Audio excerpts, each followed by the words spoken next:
In this video, I am going to show you how to fix the failed to connect with Facebook error in Garena. First, ensure that your internet connection is stable. A weak or intermittent connection can cause login issues. Try switching between Wi-Fi and mobile data to see if that resolves the problem.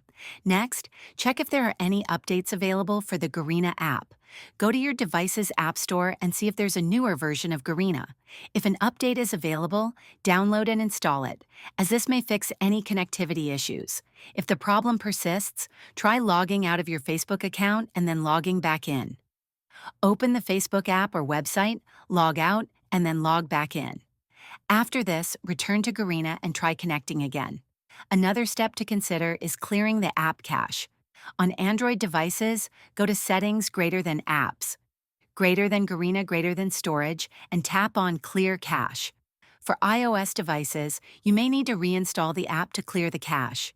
If you still can't connect, consider linking your Garena account with a different method, like your email or another social media account.